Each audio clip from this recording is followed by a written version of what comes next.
Y en relación a esta consulta, que ha sido considerada por muchos como la protesta civil pacífica más importante de las últimas décadas. A lo largo de la historia se han registrado formas distintas de participación ciudadana, protestas que han impulsado cambios sociales importantes. Es un buen momento para recordar algunas de ellas. Por ejemplo, votantes rodean la Casa Blanca, Washington, 20 de junio de 1917. Esta protesta tuvo como resultado que el Congreso aprobara la enmienda número 19 de la Constitución que prohibía la discriminación del voto por razones de sexo. ¿Por qué no pone eso aquí?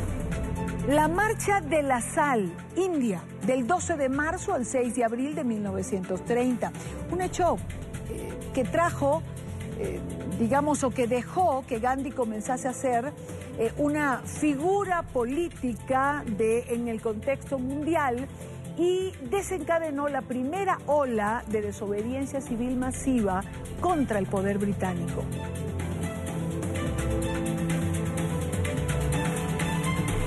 Otra de las protestas significativas consideradas icónicas es alguna de la que se dio en Sudáfrica. En Soweto, por ejemplo, en Johannesburgo, el 16 de junio de 1976. El gobierno respondió con dureza, asesinando a cientos de jóvenes. Sin embargo, esta manifestación significó el comienzo de la lucha organizada contra el apartheid.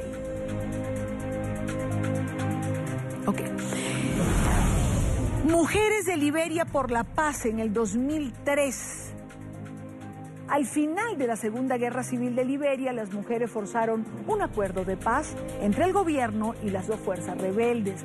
La activista Leyman Gubowi fue galardonada con el Nobel de la Paz en 2011 después de esto, y ese mismo año Liberia se convirtió en el primer país africano que eligió una mujer como presidenta del gobierno. Estas han sido protestas civiles, pacíficas, con resultados. De esto y más quiero conversar con nuestra próxima invitada, Laura Chinchilla, expresidenta de Costa Rica, quien recientemente estuvo en Venezuela, en el grupo de los expresidentes de la Iniciativa Democrática de España y las Américas, IDEA. Presidenta Chinchilla, bienvenida, muy buena tarde.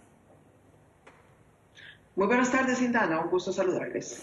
¿Coincide usted, presidenta, con quienes piensan que esta es la protesta cívica más importante en las últimas décadas? Pues sí, la verdad que muy bueno ese repaso que acabas de presentar, pero lo inédito quizás de lo que estamos viendo aquí en Venezuela es que no solamente, al igual que muchas de estas otras manifestaciones de desobediencia civil, se sigue dando de manera apegada al uso, digamos, de los instrumentos democráticos, es decir, la gente acude a votar en lugar de acudir, por ejemplo, a agredir, pero que particularmente se hace de manera muy institucionalizada. Es decir, a pesar de que se contó apenas con 15 días para organizar esta consulta, a pesar de que los puntos usuales en una elección nacional son 45.000 y aquí fueron 14.000 y una serie de restricciones más, la gente fue bajo la consigna de la defensa de la libertad. Ahora, presidenta, usted estuvo estos días en Venezuela, yo estuve siguiendo su cuenta de Twitter de los encuentros que sostuvo, las reuniones a las cuales asistieron. Yo le quiero preguntar qué fue lo que más le impactó de su encuentro con los venezolanos en esta oportunidad. Indela, fueron muchas cosas. Fue una experiencia muy fuerte, porque además nosotros pudimos sentir el cambio experimentado en el ánimo de la gente de cuando estuvimos allá hace tan solo 18 meses, porque también habíamos estado participando en la elección de diciembre del 2015 para elegir al Congreso que está vigente, y ahora en esta otra ocasión. En aquella ocasión la gente fue a votar esperanzado de que la nueva composición del Congreso traería las posibilidades de un diálogo de una constitución de una mesa de unidad nacional en aras de buscar de manera negociada una salida institucional a la crisis. Al día de hoy la gente está sufriendo, al día de hoy Venezuela ya tiene mártires. Todavía me da escalofrío al recordar, escuchar cada uno de los testimonios que de manera personal y directa escuchamos de los padres y de las madres de los chicos que han muerto en las calles. En uno de estos casos, Indana, en uno de estos casos, uno de los más bárbaros que ocurrió, el chico de tan solo 20 años, un atleta ejemplar, un chico además promotor de los derechos de los animales, un chico verdaderamente ejemplar como estudiante, tan solo llevaba en su mochila la bandera de Venezuela, la gorrita que portan y un libro de salmos. Es que al ver esas cosas de manera directa, Indana, no hay forma alguna de no poder estar con esa causa, de no poder estar con ese pueblo, porque, y termino diciéndote esto, es que lo que resulta especialmente conmovedor es como, a pesar de todas esas circunstancias tan desesperantes que les ha golpeado, siguen dándole una oportunidad a la democracia. Es decir, concurrieron a las urnas electorales en una muestra de civismo impresionante. ¿Cuánto más están dispuestos a esperar? Es lo otro que descubrimos. Ya la paciencia está llegando al límite, de manera que no hay mucho tiempo más. Por eso nuestra obligación, la de la comunidad internacional, de reconocer como legítima esta convocatoria y seguir presionando para que ahí haya una reacción de parte del gobierno. Presidenta Chinchilla, usted en la rueda de prensa o en las intervenciones que tuvieron desde Venezuela, señaló que ya no hay espacio para la indiferencia.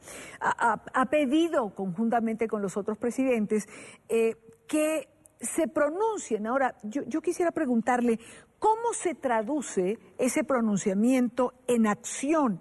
Es decir, ¿qué puede hacer la comunidad internacional más allá de una mera felicitación al pueblo venezolano por la participación y una solicitud a Nicolás Maduro de que no realice esta constituyente? El mensaje de la comunidad internacional es importante, no hay que minimizarlo. En primer término, porque viene cambiando mucho. Lo que antes se decía o lo que del todo no se decía a lo que hoy se expresa. Ya para este momento, prácticamente todos los países del hemisferio, con las excepciones de siempre, ¿no? Se han manifestado en reconocimiento de lo que ayer aconteció, y eso implica fundamentalmente un mensaje claro y directo al gobierno de Nicolás Maduro de que no sigan adelante con la reforma a la Constitución. Pero además ese mensaje le llega a la gente que está dentro. La gente cada vez más le está perdiendo el temor a las intimidaciones provenientes de la dictadura y hace que la lucha se fortalezca aún más. Y finalmente, yo confío que la hora en que se tomen medidas más drásticas que pesen sobre el gobierno de Nicolás Maduro también están por venir, porque en la misma conferencia episcopal venezolana ha estado alimentando al Vaticano, que también ha cambiado su tono en los últimos días. El canciller Moncada, presidenta, el día de hoy ha comunicado, lo dijo también Maduro ayer, que ustedes, el grupo, lo habían hecho con el expresidente Fox, pero digamos a partir de ayer en la noche ahora todos fueron declarados personas non grata. Y dijo además que no entrarían más a Venezuela. Maduro decía ayer en 100 años no entrarán a Venezuela. No sé si piensa que la revolución bolivariana va a durar 100 años, pero en todo caso ese fue el pronunciamiento y esa fue la declaratoria en relación a todos ustedes. No nos sorprende, Indana, porque parte de la conducta de este régimen ha sido ofender y agredir a cualquiera que se haya atrevido a discrepar. De manera que no nos sorprende lo que sucedió a nuestro colega, querido colega Vicente Fox, se lo adelantaron porque él salió unas horas antes de nosotros y simplemente esperaron a que saliéramos. Nosotros dejamos Venezuela ayer ya al final del día, ingresamos a nuestros respectivos países en la madrugada de hoy, porque vamos a ver, en la medida en que uno esté dispuesto a seguir intensificando la lucha por la democracia en Venezuela, está expuesto a este tipo de situaciones. Sin embargo, quiero decir, obviamente, esto no tiene ninguna consecuencia, todo lo contrario, genera mayores niveles de indignación, congrega a más personas alrededor de la causa y en nuestro caso, pues está de más decir que en absoluto nos van a intimidar, personas que por lo demás no tienen absolutamente ninguna autoridad moral para sancionarnos por el solo hecho de estar abrigando con mucha convicción los principios en los que creemos, la democracia y la libertad. Seguiremos adelante. Para nosotros lo que verdaderamente es gratificante es el abrazo solidario y generoso que el pueblo de Venezuela nos ha dado en distintas ocasiones y el llamado que nos hace para que les sigamos acompañando. Ahí seguiremos estando con ellos y tarde o temprano visitaremos esa tierra en condiciones de libertad. Presidenta, una última pregunta. Nadie tiene una bola de cristal para predecir el futuro, pero en un corto y mediano plazo, ¿qué visualiza usted para Venezuela? Sí, vaya, los tiempos no dan para ser todavía muy optimistas desde el punto de vista de la respuesta que pueda dar el régimen. Indara, cuando un régimen, cuando un gobierno, cuando un presidente ni siquiera se conmueve ante la muerte de la gente joven de su país, es muy difícil pretender que se conmuevan por lo que digamos nosotros o por los votos que se hayan podido recibir el pasado domingo 16 de julio. Yo estoy convencida que lo único que les podrá mover será el miedo, será el temor. Y por eso es que en esta lucha hay que seguir, hasta que se lleguen a sentir profundamente solos. Y eso no solamente es una tarea de los propios venezolanos al interior de su país que la están haciendo, sino de la comunidad internacional. Hay muchas medidas que todavía se pueden adoptar para que de verdad ellos se sientan profundamente solos y en consecuencia tener que buscar la salida del gobierno. Quiero agradecer a la expresidenta Laura Chinchilla, expresidenta de Costa Rica, quien recientemente estuvo en Venezuela, la hemos visto todos en las diferentes transmisiones. Presidenta, muchísimas gracias por estar con nosotros la tarde de hoy. A ustedes, muchas gracias. Muy buena tarde.